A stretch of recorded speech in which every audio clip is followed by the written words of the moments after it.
2, 1. Good morning and welcome once again to Pain to Power, right here on Legends 100.3. I'm Mike McGann with you, as I always am, and this program brought to you by First Rehabilitation of North Palm Beach. I'm going to give you the website for First Rehabilitation. It is firstrehabnpb.com, and spell out first, F-I-R-S-T, rehabnpb.com. You can also call First Rehabilitation of North Palm Beach at 561-624-GAME. That is 561-624-4263, because they keep you in the game. And Dave Kashuba, who is the owner of First Rehabilitation of North Palm Beach and the host of this program, I mean, he's been doing this for 40 years. Not yet. 40 years in May. 40 years in May. 87,000 patients. That's right. That's right. It's amazing what you do and what First Rehabilitation of North Palm Beach does. Now, for anyone that's brand new to the show, let's just talk for a minute about First Rehabilitation, what you offer. What's it all about, Dave? Well, what we try to do is we try to make each one of our patients individual patients, as in what I mean is no cookie cutters. Everyone gets evaluated. Everyone gets treated, let's say, treated differently. In many industries, that's not politically correct, but in ours it is.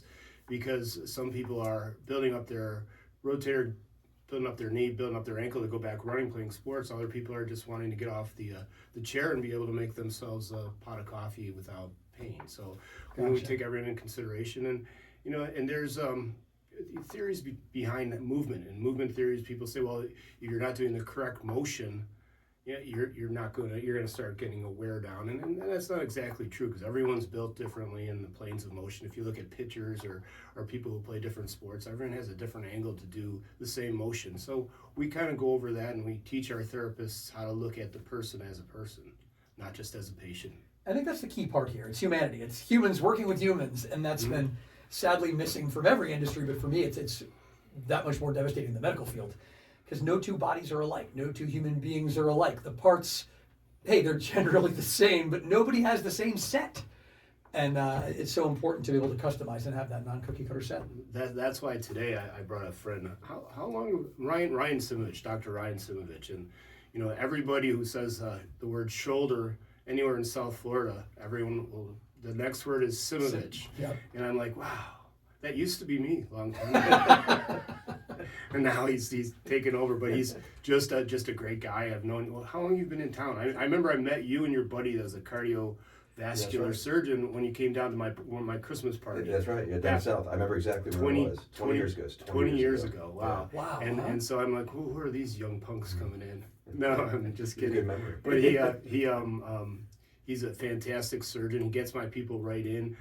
I never ask for patients in return. Get me back people. I just ask for them to take care of my patients. And Dr. Simovitch has a lot of hats to wear. He's with HSS now, and he's the head guy over there in the orthopedics, and he's developing the program. He's brought it from zero. And the funny thing is, right when he opened up, he's like, Dave, this is going to be great. This is going to be fantastic. And then COVID hit, and we had to shut everything down. Everything. Yeah, it was just like so. So, talk a little bit about why you came to town and what you do, and why are you better than everyone else in my eyes. I know. In a lot of people's eyes. I mean, that's just how it is. Yeah. No, I appreciate it. I mean, so I came to Florida because I was from Florida. So I grew up in Miami. My wife and I are both from Miami. So it's kind of a natural place to come back and hang up a shingle. And as you know, I came back and I joined a big private practice group where I was really happy for about 14 years. And I was still happy at the end of it, but then I had an opportunity to help start up HSS, which is a big hospital in New York, kind of the tri-state area. A lot of lineage, started the Civil War. It's kind of one of the first orthopedic hospitals. Oh, I didn't know that. Yeah, and it has evolved to like a big institution that in orthopedics is well respected as always being, among the top, always ranked number one, in fact, for the last 13 years. But big opportunity to kind of build it from the ground up, kind of make it what we wanted it to be, and started with a core group of 5 people, and then now it's grown into almost 17 surgeons and physicians. So it's great. So that's why I came to town, and that's what I've been doing. And then in terms of, I don't know, it's kind of, I want to be humble. Why am I? How do you describe it? Well, I send patients different ways, and a lot of times it's predicated on insurance. Sure. But I honestly, go back, we've done thousands of cases together, probably. honestly, I haven't brought this up. I haven't ever had a problem with one. Yeah. I mean, so I think, look, I think the surgeon matters, the surgery matters, but I think the therapy matters just as well. So I'll share that, that moniker with you. If like, we're The other doctors send to me too, though. Well, so then going back to me. Going back to you. Yeah, sorry. My wife Don't would talk say, your way out of my this. wife You're would too say humble. I'm never afraid to talk about myself. So, all right. So in terms of me, I mean, I don't know, from the get-go, I grew up in a family of physicians. So I think, like, forget the orthopedic part of it. I was always brought up to sort of, be respectful to patients. You listen to patients, you treat patients. You listen to what their problem is, and listening and kind of understanding what the problem is probably half of it. Every patient has a different story, and every MRI looks a little bit different, and every treatment plan to the point where you saw them is a little bit different. And so that's the first thing. You treat patients with respect and as individual patients. But then, look, I think skill matters. I think you hone your skills, 20 years in practice. No Rush Institute, is that where you? So I trained actually at Duke for almost everything. And then I did a split shoulder fellowship. Part of it was at Harvard, and then part was in Switzerland, in Zurich, Switzerland. Okay. Wow. And so that's kind of where I came from. So I think a lot of it is how I was trained. I think a lot of it is how you approach the patient, and then it's the way in which you do surgery. And I think there's right ways, there's wrong ways, there's in between ways. And if you do the right way and the right patient, generally you're going to have good outcomes or great outcomes. Outcomes are really what it's all about, right? I mean, that's why it works that way. What brought you to it? I'm curious. I know a lot of physicians, a lot of people in the medical field, and you can usually tell the ones that are really more passionate about it. What is it about it that attracted you in the first place? To medicine in general? To medicine in general, and then orthopedics. Yeah, I mean, I think that was growing up watching. My father was a pediatrician. Right. And, the level of respect he had in the community, how his patients looked at him, how they had a lot of gratitude for what he did. And I think as growing up in the 80s, I think there was a lot of popular sitcoms like politics, law, things that like seemed attractive, a lot of power associated with it, but there was nothing that sort of emulated medicine and sort of what that allows you to do and help people. Sure. So that's how it started. Except MASH back then. Yeah, MASH was a great one. Yeah. MASH was a great one. You can tell we're old guys here. Right. St. Elsewhere. St. Elsewhere was a great show. I mean, I loved that show. It kind of put a human face on a lot of this too. Yeah. But I think that humanity aspect of it is so important. Now, what is it about orthopedic surgery that brought you to that? Yeah, so then when I was an undergrad at Duke, there was a class that was offered. I still remember it. Actually, I was talking to a patient yesterday who actually went to Duke for undergrad, who had the same experience. When I was an undergrad, and it must have been, I don't know, during your maybe the third year being an undergrad, like what would be a junior. You got to take a class if you wanted to as an elective where you could take what was called anatomy of the lower extremity. And so it was taught by a guy, Frank Bassett, who's like the father of sports medicine. It's taught by orthopedic residents. And what it essentially was is you took an anatomy class to dissect the human leg. And so it's just a leg. And so we learned from the residents, we learned from Frank Bassett. And that was kind of what spawned my interest. I mean, I thought there was nothing cooler than dissecting a human leg as an undergraduate. And so I think that probably stimulated more of my interest in medicine in general, but then I was already on the medical track. But I definitely wanted to be an orthopedic surgeon. I mean, these orthopedic surgeons were like the coolest guys. Like, it was just cool that you're like dissecting this leg, and so that's what started the orthopedics, not the shoulder necessarily, but orthopedics. It's fascinating, but that's what it is. That area of interest that hits you. There's something about that just says, "I want to do that and be the best," which is exactly what Ryan's done. Definitely, and one thing that I think. I had a few questions. That's why I brought you on. I had a few of the other. Every one of my doctors that I have brought on, they're all fantastic at what they do. What Dr. Simovitch, I wanted you to explain a little bit the difference between a total shoulder replacement and a reverse total shoulder replacement. What you look for, how you decide which one to do. I had a question, and I kind of was putting it in layman's terms on how I see it. Just in general, I would see it as a reverse total shoulder is when the rotator cuff is completely obliterated, but there's other ways. I'm sure that you're. How do you evaluate that? Yeah. So my evaluation's probably changed. So my evaluation hasn't changed. My indications probably have over the years. So when I look at patients, there are kind of two buckets of patients. There's those patients that have shoulder arthritis, but their rotator cuff is intact, and those patients that may or may not have shoulder arthritis, but their rotator cuff is not intact.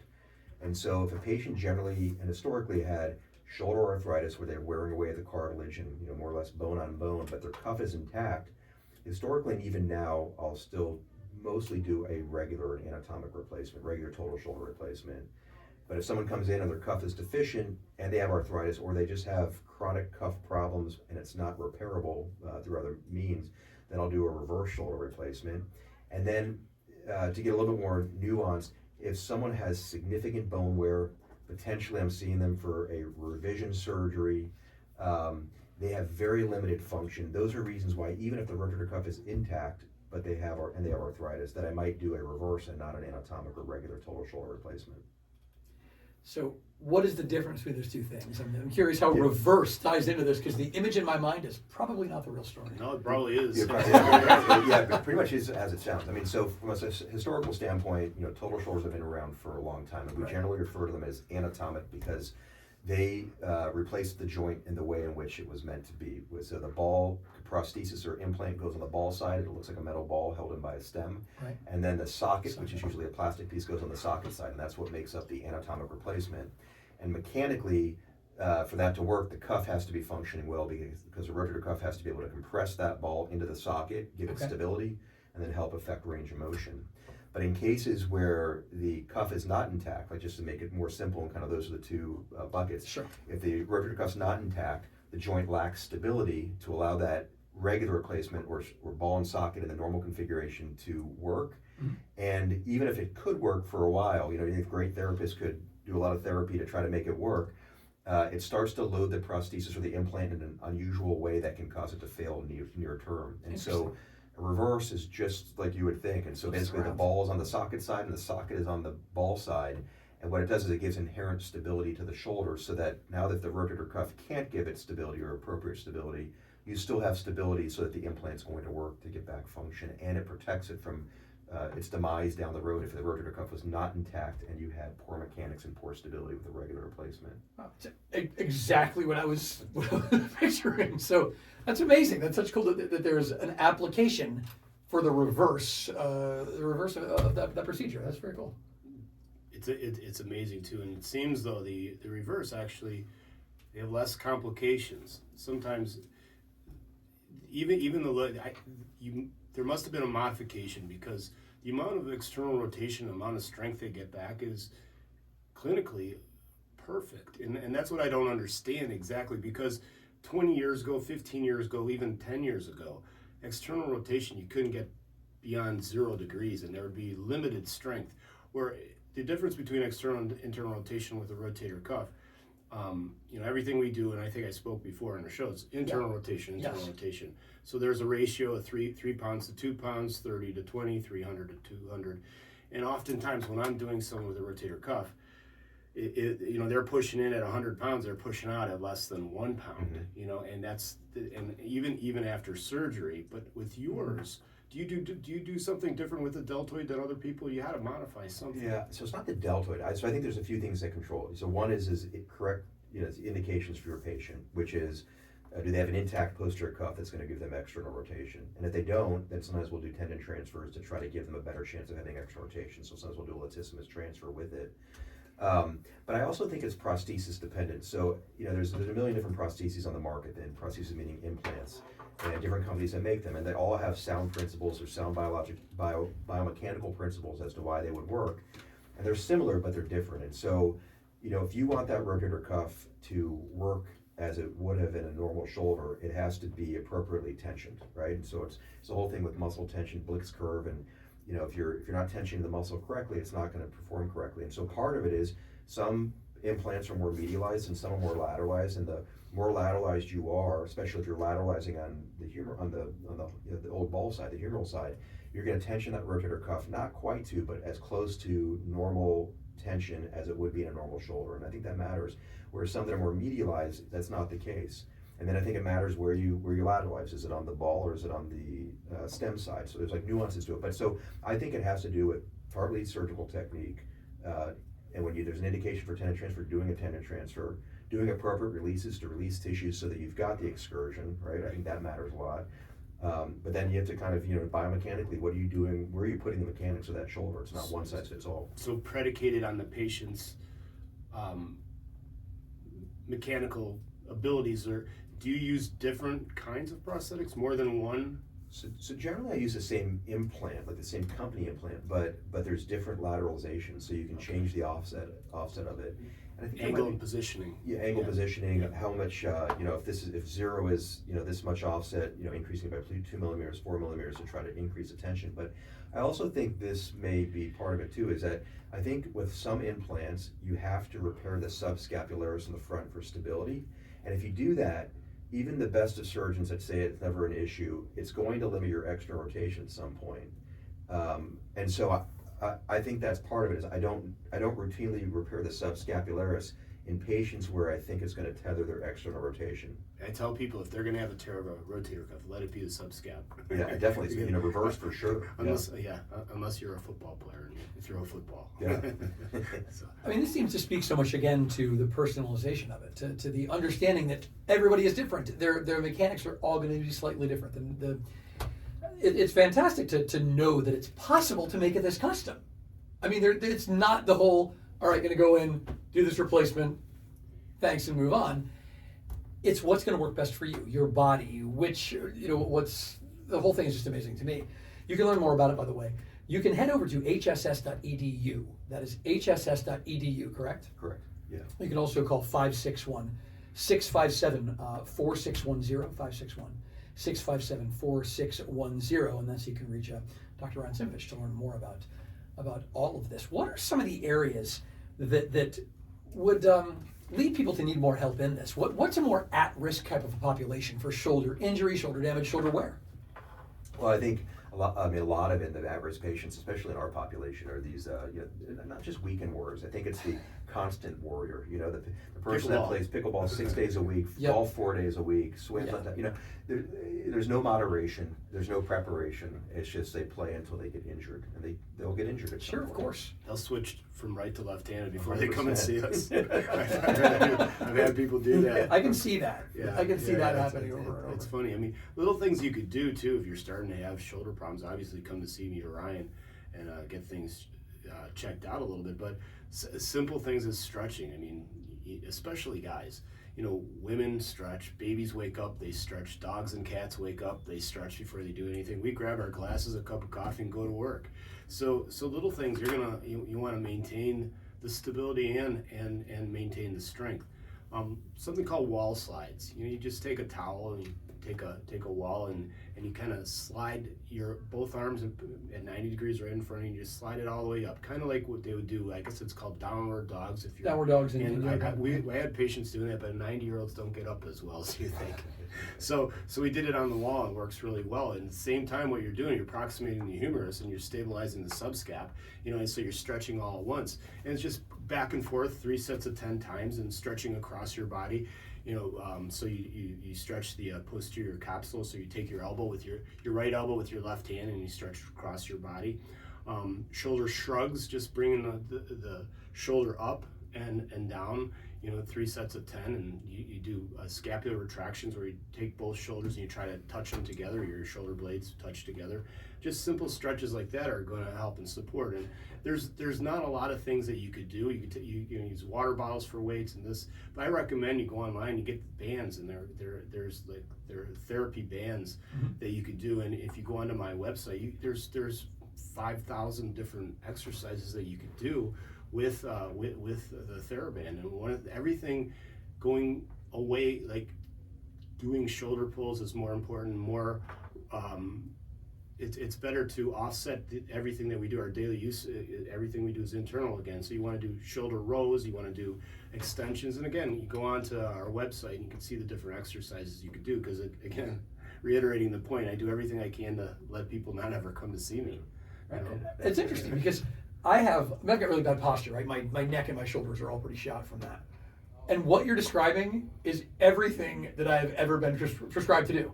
A friend of mine gave me the bands, the shoulder shrugs, all of it. There was, you do 5 or 6, I get distracted, I forget completely about it. Squirrel. But, well, that's about it with me. But, that's the other thing is, it's gotten so much worse over the years. And I take full responsibility for that. If I had taken 5-10 minutes here and there to do those shrugs, to use those bands, I would probably sleep a lot better. You know what I mean? There's a whole lot of effects that has. There's a domino effect. You've got to take care of yourself with this stuff. Well, that's the whole thing. As we get older, the tendency for us to have forward positioning, even head forward positioning, that's just gravity. That's how life is. And again, I tell everyone the invention of the chair is one of our demise. It's an invention. You want to walk, you're given two legs. We want to walk every day. We want to try to get the blood flowing. It's good for you. Even though you have swelling, and that it gets rid of all of that. It decreases all kinds of risks. Just a little bit of exercises, 10, 15 minutes a day, 3 minutes a day, and work your way up. And you just do it, and you put the phone down. Just get up and walk, do sit to stands, and do whatever it takes just to make yourself feel a little better. Get that motion. I mean, even surgeons, they are. I see most of them eventually because they're surgeons and dentists and because just their position. It makes a lot of sense, actually. I can see that very much if you're bending over someone or looking down to look in the mouth or over. Yeah, that's. And then they come to see me and they say, 30 years ago when I was in practice, I should have been sending you people. Yeah, I'm telling you that now. People can come right to you now by heading to First Rehab, FIRST Rehab, NPB.com, firstrehabnpb.com, or calling 561-624-GAME. That is 561-624-4263. And to learn more about Dr. Ryan Simovitch, orthopedic surgeon, the shoulder guy. That's right. This is the authority in this area. And the larger area, hss.edu, as well as 561-657-4610, 561-657-4610. So let's say that someone has either been referred by Dave or they hear this program and say, I think I need to talk. Let's talk about what the initial meeting with you is like. What's that discussion like? What's the process like in determining what their needs are from you? Yeah, I think the process is pretty simple. So patients usually call and make an appointment. They come in.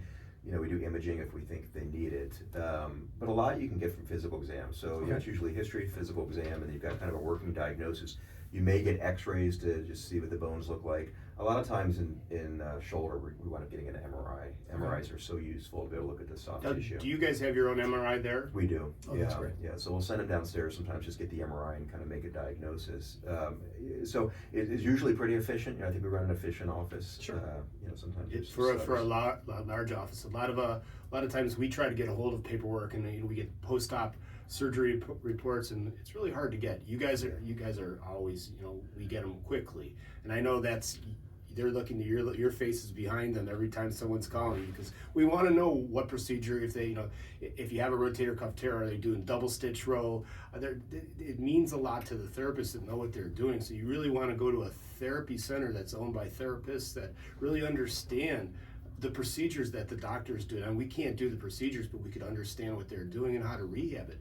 Because getting back to the reverse total shoulders, we used to literally have to try to weaken internal rotation because external rotation was not coming back. And so after a while, you'd start getting the modified, almost a forward positioning, which is really bad thing to do with the reverse shoulder that sits on the front. And so what happens then, that limits your range of motion to about 90, maybe 80 degrees. And then we used to have problems too with scapular problems. I've had 2 or 3 patients that had fractured scapulas because really that's something that, so if you're not careful, you don't go to the right doctor. And all the doctors that I've had on, I'm not going to bring anyone that makes me more money because their patients are really needing me a lot more than the doctors that I have on. But it's just really important to do your research.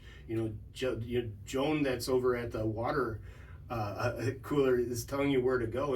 Just do your research. Just research. Look up Ryan Simovitch, okay, and you'll see a shoulder that comes right up. So that's muscle memory. That's what you got to do. Remember muscle memory when you're working it out. And speaking of muscle memory, yes, I was going to tell you something that happened this weekend. Muscle memory. And you think you could throw a frisbee, you could do this. I used to be able to throw a boomerang, right? Okay, so muscle memory. I can see throw that. Throw a boomerang. I just couldn't figure it out. But you know what? It came back to me. Did it really? Yeah. Oh, I'm so happy to hear that came back. I'll tell you what. My mom, my mom, she's listening. I know right now, Mom. Good morning. She'll say, "Well, where's the joke?" Oh Lord! Sometimes those are the best kinds. Yeah, just like she's like, what do you mean shelf? He meant self. What do you mean? It's the last week. Isn't that, you know? He only had the shelf to. Yeah. So I remember reading somebody was trying to call you later. There was a joke where somebody had written this. It was on Facebook. A priest, a rabbit, and a minister walk into a bar, and the rabbit says, "I think I'm in the wrong joke," right? And people were correcting it. It's supposed to be rabbi. It's like, read the punchline, dude. Read the punchline. That's almost like the dyslexic that walks into the bra. Oh man, it happens. But that's one of the great things about Dave is that, you know, he is this amazing doctor who has this incredible facility with all of the know-how, all of the equipment. I've been there. It's a fantastic place. Thank the you, best thank referrals, works with the best people, and is incredibly outcome-oriented. Still just a person. To get Ryan up at 8:30 on his golf day Dude, on a Saturday it morning. says a lot for Ryan, too, actually. You don't golf, do you? Once every 4 months. Yeah, that's how I am. If I have to. When someone makes me. My son, yeah, so You got on he's time. pretty good. It's a good reason. It's hard enough for me to get up that early. And, you know, Spend 4 hours doing it. Yeah, Yeah, that's chasing a a ball. It's a no from me, Doug. Well, Do people still say that? Oh man, I'm showing my age. Well, this has been Pain to Power on Legend 100.3. Fascinating discussion. Reverse shoulder replacement. Exactly what I pictured, with reasons that make perfect sense and great outcomes in general. If you have shoulder issues and you're wondering if that replacement is necessary, hss.edu 561-657-4610 for Dr. Ryan Simovitch. Thanks so much for being here today and chatting with us. Fantastic conversation. Thank you. Appreciate Really it. enjoyed it. And as always, Dave Kashuba, owner of First Rehabilitation of North Palm Beach, firstrehabnpb.com, 561-624-4263. Thanks so much for all you do, Dave. Have a good rest of your weekend, Ryan. Yeah, thank you. I That was enjoyed good. it. I'm really appreciate that you come on. Thanks for having All me. right, take care. I think they're heading off to the golf course. All right, stick around. Lots more legendary programming on the way. Have you called Rachel to see if she's going to be there?